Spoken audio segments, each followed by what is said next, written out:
Ndugu wanahabari, leo tumeitana pamoja na mambo mengine tuweze kufahamishana juu ya hali ya Dar es Salaam katika mtizamo wa kiusalama. Kama mnavyofahamu, jiografia ya Dar es Salaam ina shughuli mbalimbali za kiuchumi, kisiasa, lakini pia za kijamii. Kwa hiyo ni jiji ambalo lina mambo mengi ambayo yapo katika kona hizo tatu, na kwa ujumla wake hali ya usalama katika jiji la Dar es Salaam ni shwari, na jukumu la Jeshi la Polisi kanda maalum ya Dar es Salaam ni kuendelea kutimiza majukumu yake kwa kuzuia vitendo vya kihalifu, lakini pia kudhibiti vitendo ambavyo vinajitokeza kwa kutumia mifumo ya kisheria, huku tukishirikiana na wananchi na wadau wengine wa masuala ya kiusalama. Napenda kuwataarifu pia, katika kushughulika na kazi hizo, kazi mbalimbali zimeendelea kufanyika za kuzuia, lakini kuwakamata watuhumiwa, na mwisho kwenda kwenye mamlaka zingine za kisheria ikiwemo ofisi ya mashtaka na baadaye kwenye mahakama za kisheria zilizo katika jiji letu la Dar es Salaam.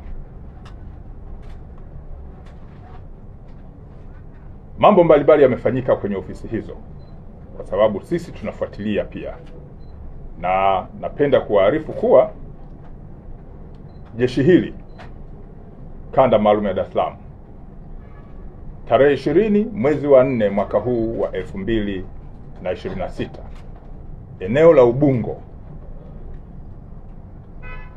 jeshi limewakamata watuhumiwa 37 ambao wanatuhumiwa kufanya makosa mbalimbali yakiwemo makosa ya kimtandao, ikiwa ni pamoja na kutoa vitisho mbalimbali na lugha za matusi mazito kwa watu mbalimbali. Kundi hilo ambalo limekamatwa la watuhumiwa, baadhi yao wamebainika ni wafanyakazi wa kampuni ambayo imefahamika kama Innovix Coal Co Limited na Otaigo Financial Services Company Limited. Hizi kampuni zinaonyesha zinajihusisha na ukopeshaji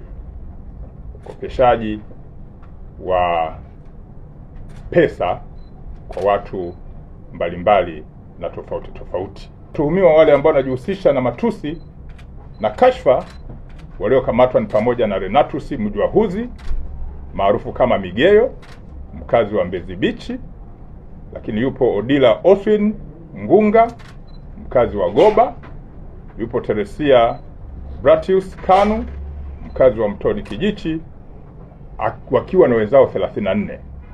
Hawa hatua zaidi za kisheria, ikiwa ni pamoja na kuwapeleka kwenye mamlaka za kisheria, zitachukuliwa.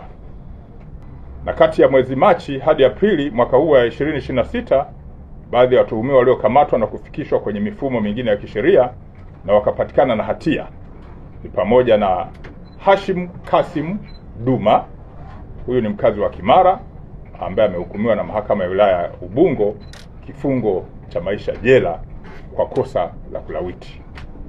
Haya ni makosa ambayo ni mabaya kabisa ya kikatili ambayo Jeshi la Polisi kwa kushirikiana na mamlaka zingine za kisheria wamekuwa wakishughulika nayo, na wengi wao baada ya ushahidi kutolewa wamepatikana na hatia, wengine vifungo vya maisha, lakini wengine vifungo vya miaka 30 jela. Wito wetu sisi Jeshi la Polisi kwa wananchi, kwanza ni kuendelea kutoa taarifa mbalimbali ili tuweze kuzuia vitendo vya kihalifu. Lakini pili tunawataka wananchi ambao wamekuwa wakitoa taarifa zinazohusiana na makosa ya kijinai waweze kufika kwenye vyombo vya kisheria, ikiwa ni pamoja na mahakama, waweze kutoa ushahidi wao mahakamani. Na mwisho, sisi jeshi la polisi tumeendelea kusisitiza katika mifumo yetu kujenga tabia za maadili ya kazi zetu za kutoa siri za watu wanaotoa taarifa kwenye vituo vyetu vya polisi, lakini kushughulika na mashauri yanayofikishwa kwenye vituo vyetu kwa weledi na kuhakikisha kwamba yanafikishwa kwenye vyombo vingine vya kisheria ili hatua zingine za kisheria ziweze kuchukuliwa. Kwa hiyo makosa ya unyang'anyi kwenye takwimu ambazo nimezieleza hapa yamepungua. Makosa ya unyang'anyi wa kutumia nguvu yamepungua. Makosa pia haya ya ukatili dhidi ya watoto yamepungua, lakini yanapungua pale tu wananchi wanapotoa ushirikiano wa kuzitoa taarifa mapema, lakini kukubali kwenda kutoa ushahidi mahakamani ili mifumo hii ya haki jinai iweze kufanyika vizuri kama inavyotakiwa. Mara kadhaa umekuwepo msemo wa kisheria wa kutaka kuona haki ikitendeka katika kushughulika na haya makosa ya kijinai, lakini sio kutendeka tu, inatakiwa haki ionekane.